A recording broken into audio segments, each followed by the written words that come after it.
Let's start with the other night. What were your emotions watching that? I know you're 2 years in, and the futility, thankfully on your end, hasn't been shared because you haven't been in Edmonton that long. But watching that play out, watching the fans, the reaction around you, what was that like? Well, it was pretty special, and as kind of the clock wound down in the at the end of the game, and you could see it building. Then we win, and they do a couple of interviews that stuck out in my mind that I saw from afar. I saw them interviewing Jordan Eberle on the bench, players' bench. After I couldn't hear what they were saying, but you could see the emotion in his face. And then Ryan Nugent-Hopkins in the room after. So same thing. And so it was, I guess I understand missing the playoffs, and it's an awful feeling, and it's what we all strive for. It's kind of the next step. And it had been 2 years in a row for me, and it feels awful. You get over it and get back on your horse, but it feels awful at the time. So 10 years or whatever it was, you could really sense the emotion and the satisfaction in the stands. You mentioned two guys that have been there for a little while, and Terry Jones, one of the local columnists who's been there for a long time, said the rink was like 2006 loud. You've worked in some pretty good hockey markets in Ottawa and Boston. How much different is it in Edmonton when you kind of accomplish something to start? Well, we had it up and running fairly quickly, relatively speaking. In Boston, we made the playoffs after 1 year. So but here, with the only show in town, and the kind of the record previous to our tenure, you know what? I can say it this way: at the beginning of the year, the arena was polite, and they could see we had talent and that we had some good structure. Middle of the year, they could sense it a little more. And then, but in the last few games, chants starting before warm-ups. I talked about the third period. It was almost deafening.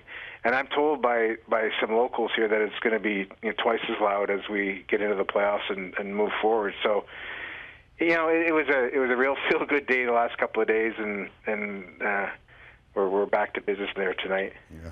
Peter, one of the first things you did when you got to Edmonton was you looked at your team and you said, a goalie would be nice. Yeah. A goalie would be nice. And Cam Talbot, not long after that, became an Edmonton Oiler. Talk about the journey he's had here and what role he has played. Because McDavid's getting all the pub, and understandably so. But talk about Cam Talbot's season and what he's meant to your club.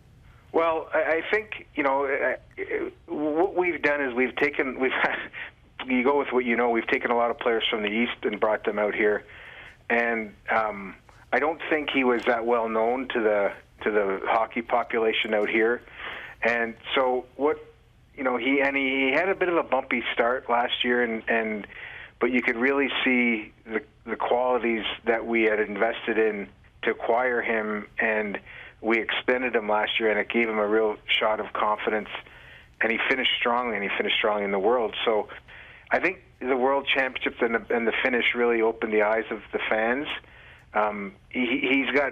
Cam's got terrific work ethic, and he really follows a program to the T in practice, and there's always a purpose to, a practice is about the drills and that, but there's also, you have to incorporate the goalie into the drills, and he's very meticulous about that. He pays attention to it. So it's just about work ethic and talent that's paying off, and still for a goalie at a relatively young age.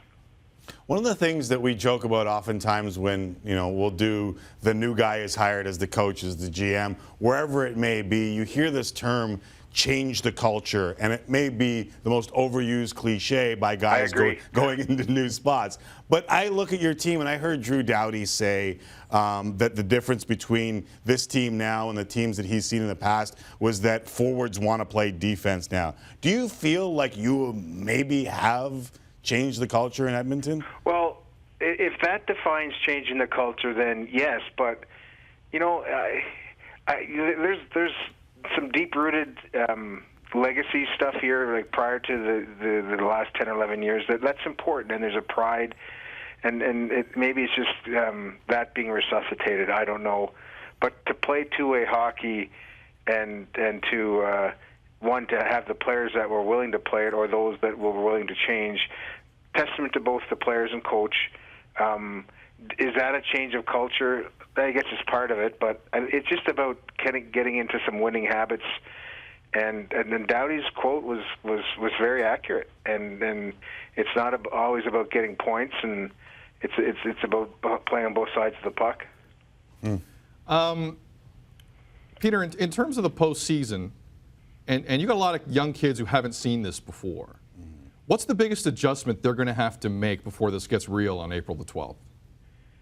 I think that, well, I mean, I think they'll have to make. We can tell them where you're going to have to adjust, and they'll do their best. But I think when you start playing, you know, if you look at a season in segments, the training camp is the play is decent.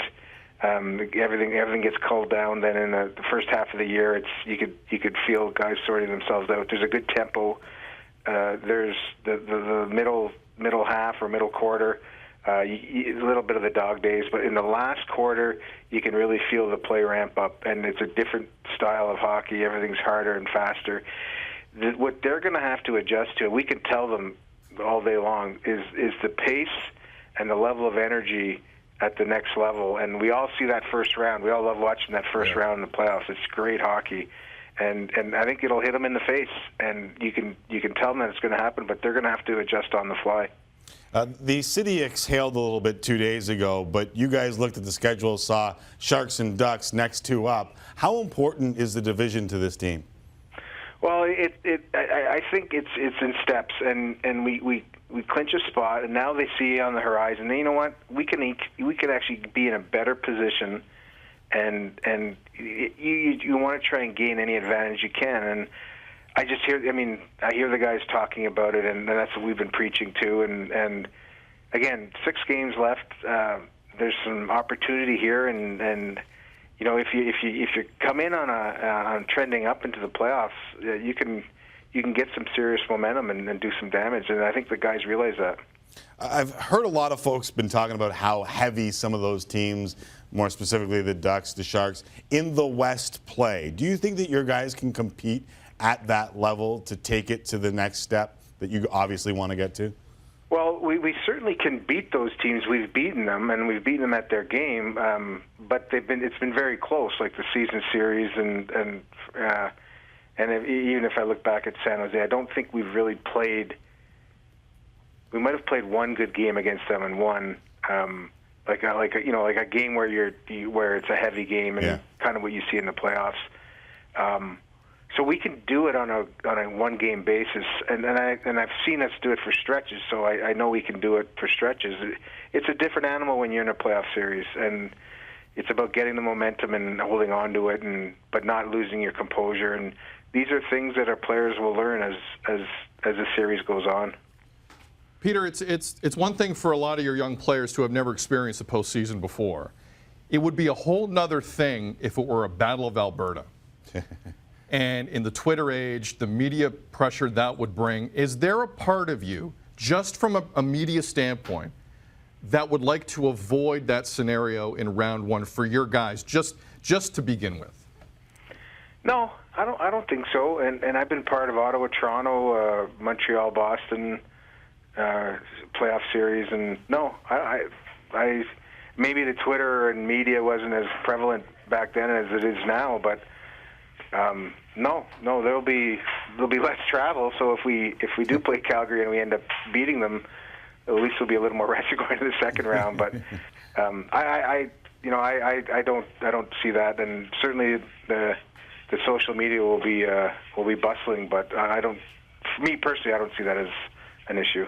Peter, judging by our social media, our Twitter accounts, our Instagram accounts, there are plenty of people happy to see the Oilers back in the playoffs.